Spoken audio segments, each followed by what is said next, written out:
தேய்பிறை அஷ்டமியில் புதித்தவனே தில்லை ஆடிடும் ஈசனின் திருவுருவே.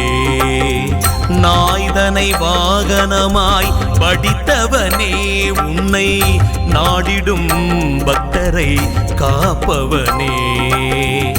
தேங்காயில் தீபமிட்டு உனை தொழுதோம் வரும் தீமையை நீ சுட தாழ்பணிந்தோம். நீங்காத நிம்மதியும் நிறை பொருளும் தந்து பக்தர்கள் தங்கள் குடும்ப உறுப்பினர்களின் பிறந்த நாள், திருமண நாள் விழா போன்ற சுப தினங்களில் பைரவ அபிஷேக அலங்காரத்திற்கு முன்பதிவு செய்து கொள்ளலாம். அன்றைய தினம் உங்கள் குடும்ப உறுப்பினர்களின் பெயர் மற்றும் நட்சத்திரங்களுக்கு சங்கல்பம் நடைபெற்று மகா பிரசாதம் வழங்கப்படும். வெளியூர் அன்பர்களுக்கு கொரியர் மூலம் அனுப்பி வைக்கப்படும். மேலும் விவரங்களுக்கு கீழே கொடுக்கப்பட்டுள்ள எண்ணில் தொடர்பு கொள்ளலாம்.